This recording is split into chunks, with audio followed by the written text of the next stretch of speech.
So hello, good evening, welcome to Aro Ling Cardiff. This evening we have Ngakpa Nor'dzin enlightening us on the subject of the Chörten. Thank you very much. I hope people find it interesting. Mm-hmm. The Chörten is a Tibetan name for a type of building that's found all over the Buddhist world.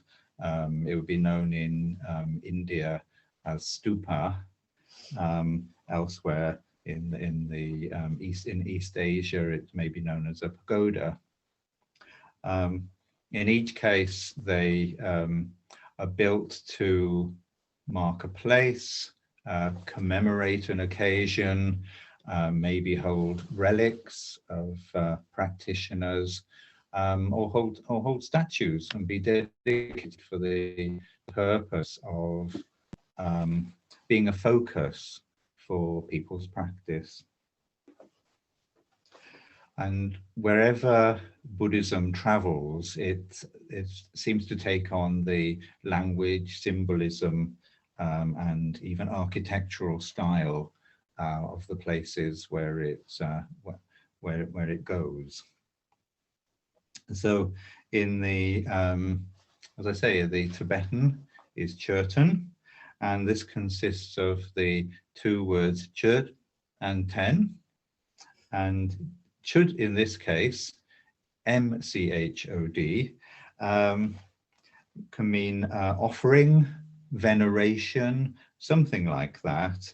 And ten is support or a working basis or the physical embodiment of enlightened body, speech, and mind.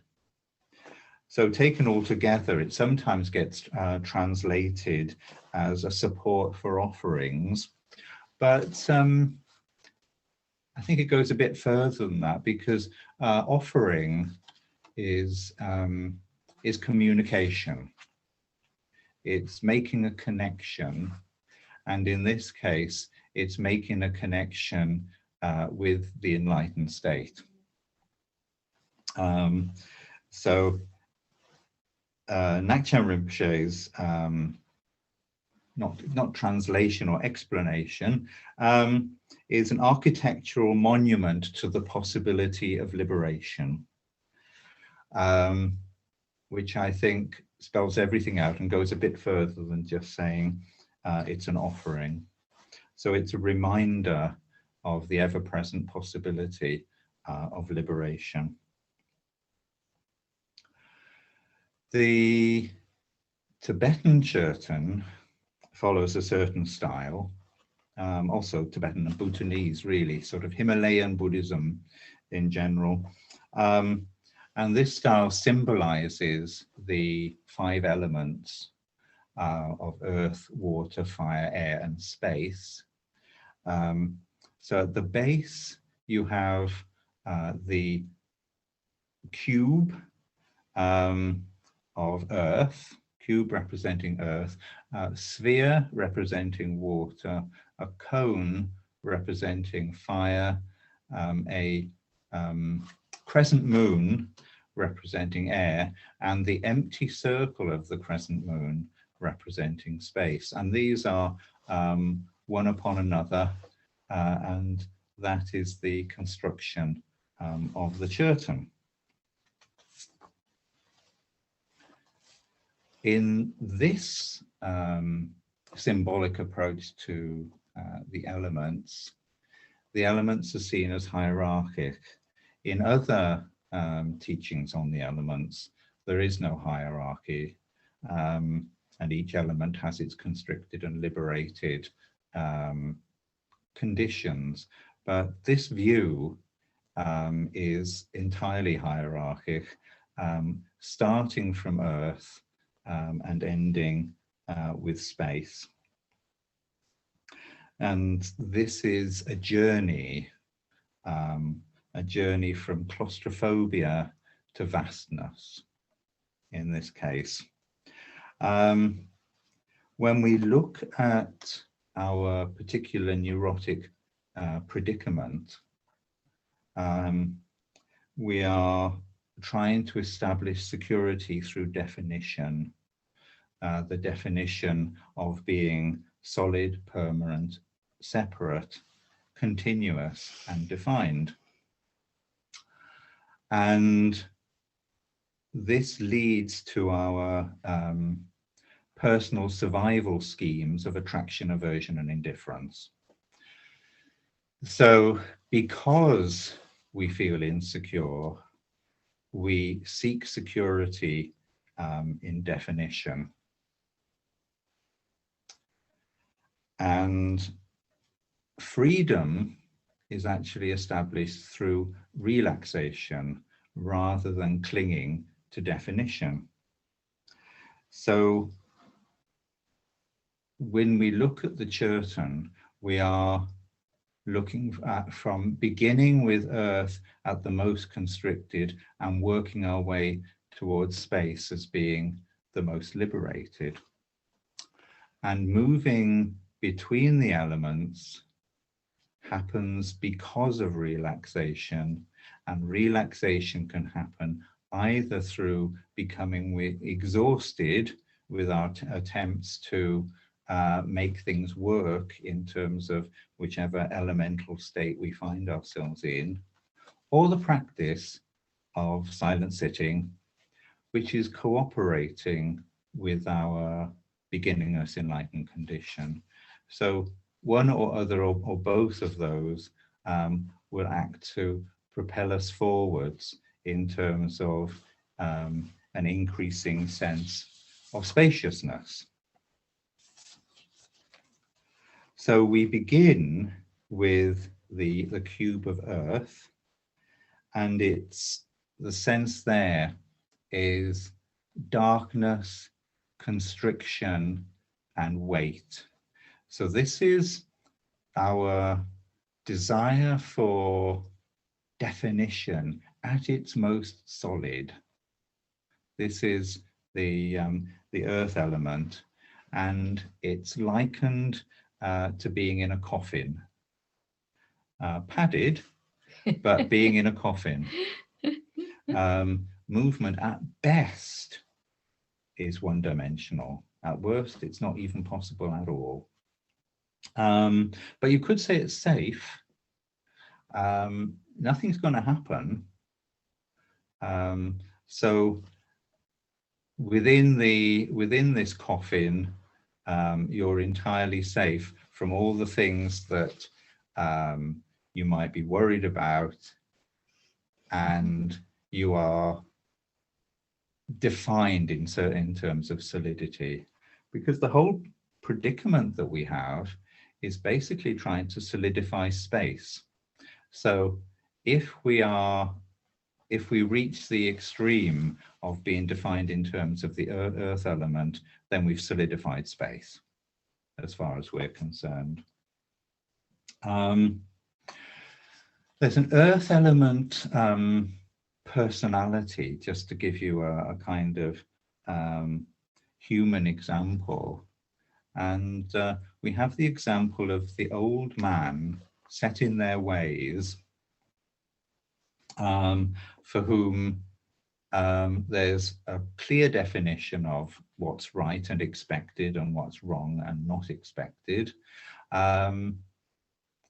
This could be a person who's retired and has lost the definition of their work and is casting about for another definition to basically take refuge in.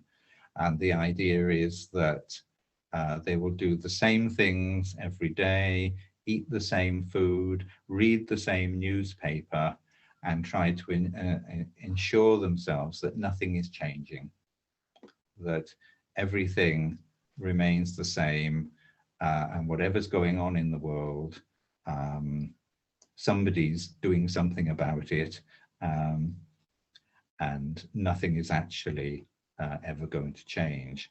So this is the earth element personality, don't change. Change would be a threat. Everything's got to stay the same. And Ngakpa Rinpoche gives the story of having once accidentally listened to a lot of news. It turned out he was actually decorating, and he wanted to put the radio on and thought it was set to a classical music channel, but actually it wasn't. And it was Woman's Hour, and they were discussing Bhutan. And so he left that on because it was very interesting. But thereafter, news came on, round and round on repeat, and the radio had got itself wedged somewhere. So that was all there was. He couldn't get to it to actually change the channel. And so while he was decorating, he was listening to news for a week. And the news was about political shenanigans and war and disease and all sorts of things happening. Eventually, when he finished the work and finally got to his radio and was able to switch it off, that was the end of that little incident. But years later, he happened to hear the news, and it was about political shenanigans and war and disease. The names had changed and the places had changed, but what was going on was basically the same. So this is our old man's refuge in terms of wanting things to be the same, and which is why some people will read the same newspaper every day, even though it never says anything different, because it has that sense of security. It's a reassurance that however horrible things are, they're the same kind of horrible all the time. Nothing's changing. Now, this situation of being defined in terms of the earth element provides a sort of stifling, self-created, self-inflicted pressure. And even this eventually exhausts itself. And there becomes the possibility of exploration. As I said earlier, these elements come to an end through exhaustion. If we're unable to bring them to an end through our practice, exhaustion will happen. And then we have options really as to whether we can move out of the coffin or whether we actually want to pull the lid back down again. These possibilities are always there. Now, in our case, we're going to be optimistic here and say we're going to escape from these confines. We're going to notice that movement is actually possible, and we can open the lid of this coffin and begin to explore a different environment. And we move into the environment of the sphere of water, where movement is possible, exploration is possible. Water still has its limits, but compared to Earth, there's a great deal more freedom available. Moving in 2 dimensions might even be possible. And the water element, moving into the water element changes what we can perceive, gives us more freedom of movement. The example, a personal example of that, is someone who follows fashion, because there's the possibility of movement, but within defined limits. So there's still a sense of safety there.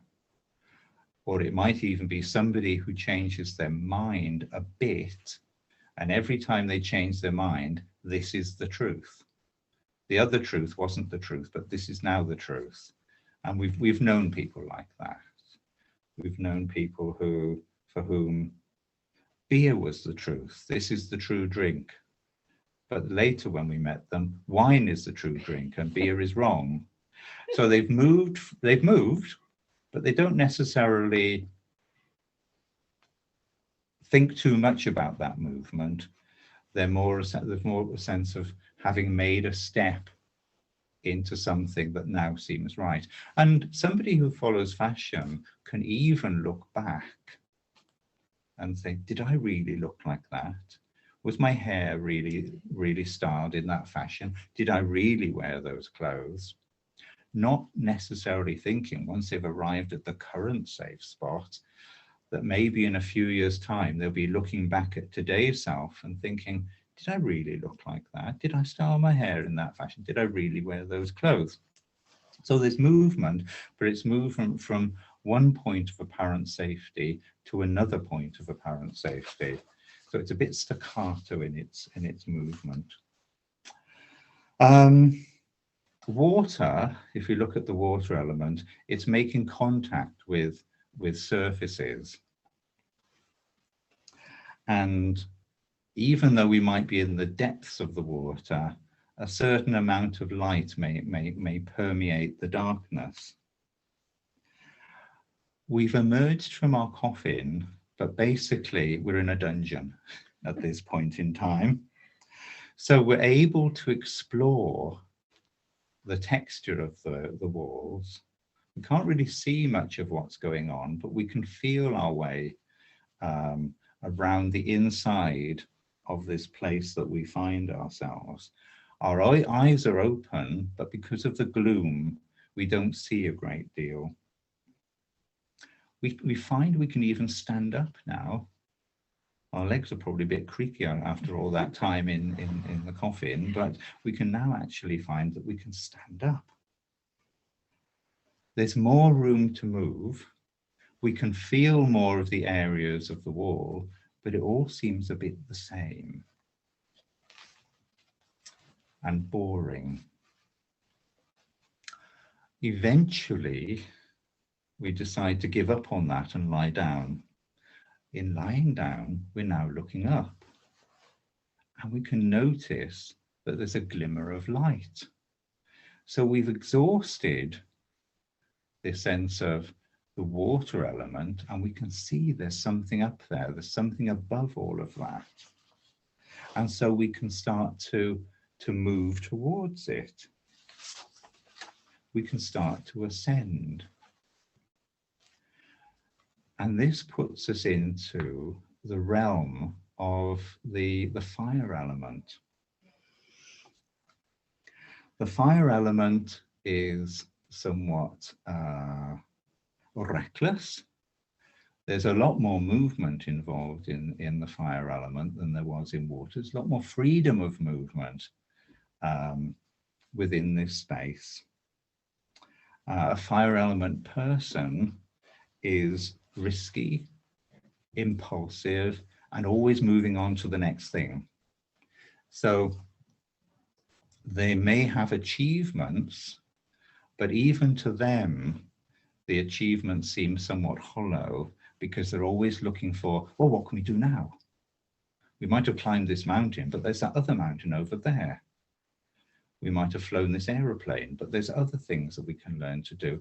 And there's always this sense of continuous moving, always moving on. There's a spark there of excitement because we now see that we are surrounded by walls, but there's no roof. The dungeon is open. And we can see something of the sky above us. We can see there's something up there.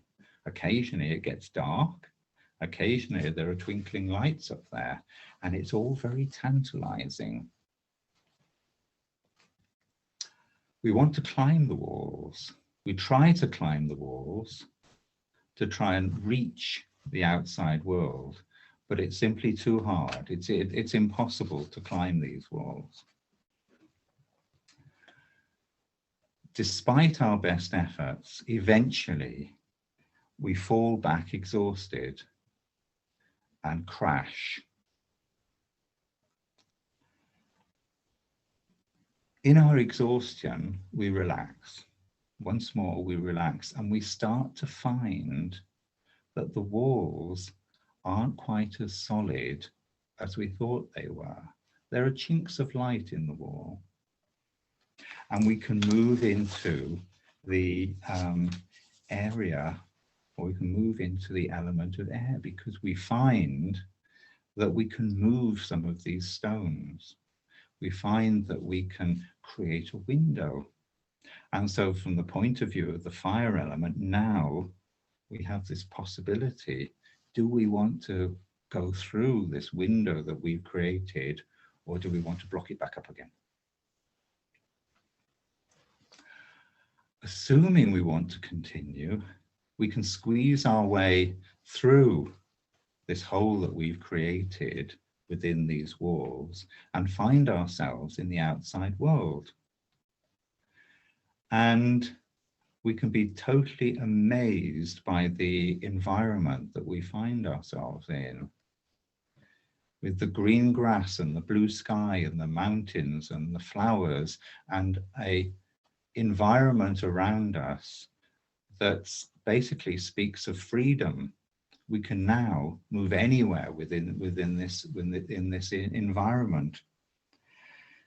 And it put me in mind of these science fiction. The whole journey, in fact, has put me in mind of these science fiction films where people are underground, but they don't know that they're underground, and they certainly don't know why they're underground.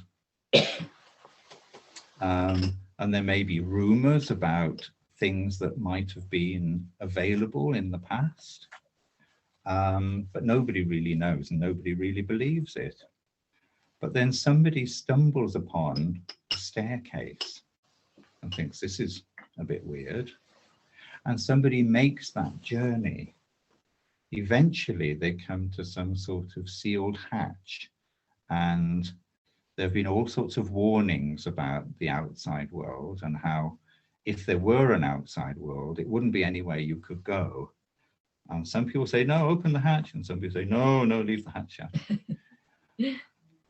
Eventually, somebody does open the hatch and haul themselves out onto the top of this container that people have been living in and look around, and you've got this place.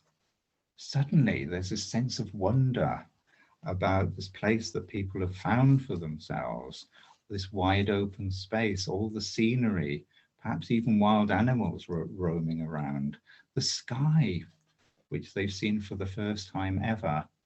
And there's this great sense of wonder about this place. So this is moving into the space of the air element. The air element is much more fluid than any of the other elements we've seen so far. So when it touches anything, it touches more precisely than the water element can. And when it touches, it doesn't consume in the way that the fire element does. So the air element can move anywhere within that dimension and explore the entire space.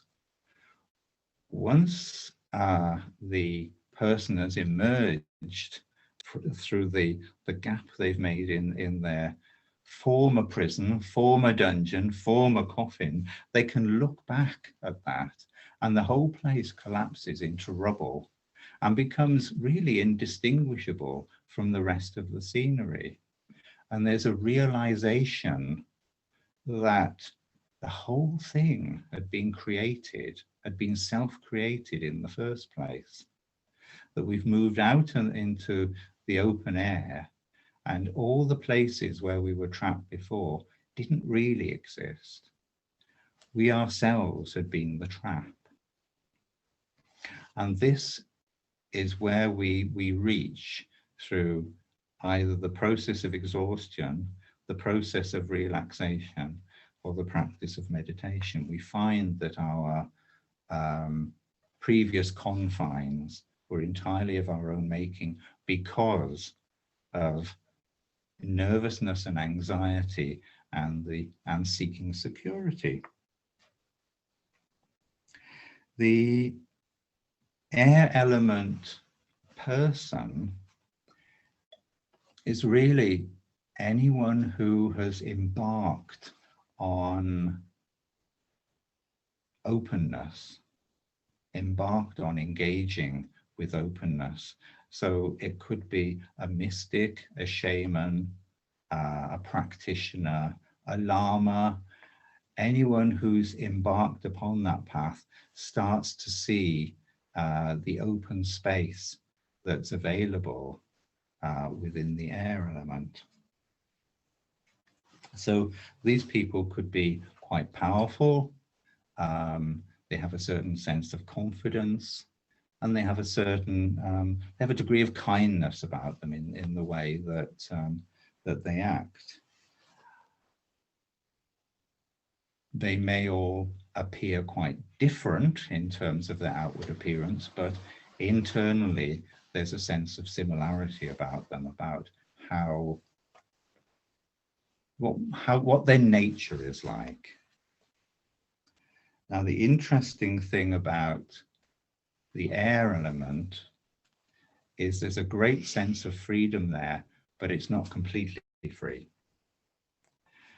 Because there's a subtle remaining attachment to freedom itself, to the idea of freedom, and subtle remainders of reference points.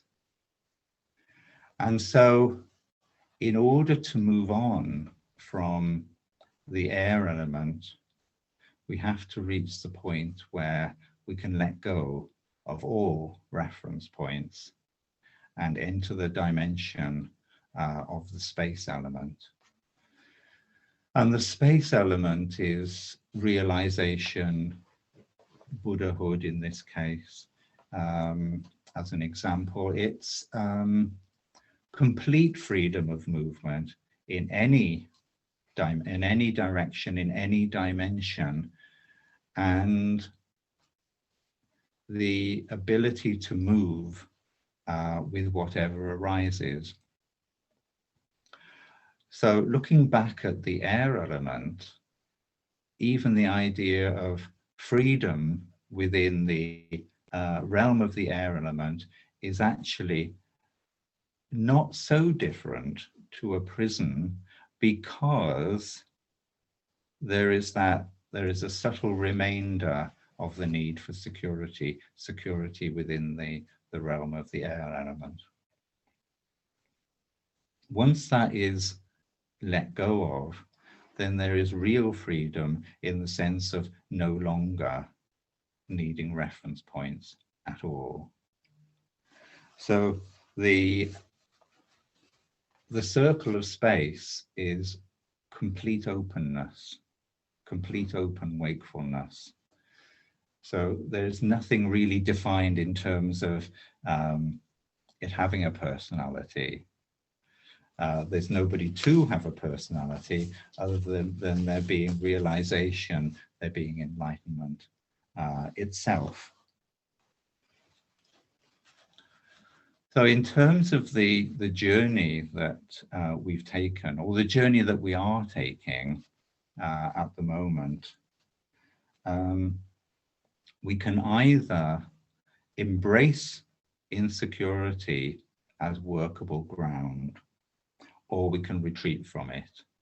And we can retreat from it in terms of the styles of the various elements, and at its worst, retreat completely from insecurity and embed ourselves once more in the coffin of the earth element. But we have that choice with whatever arises. We can either embrace what arises, or we can try and shield ourselves from it.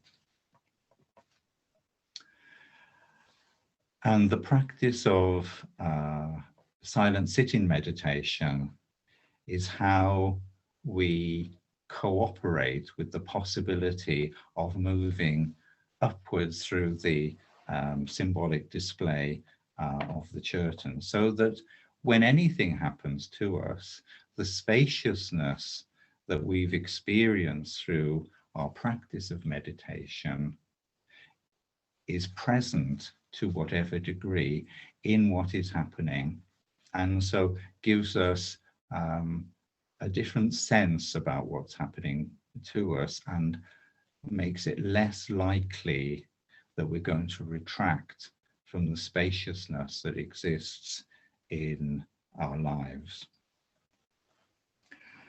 So this leads us to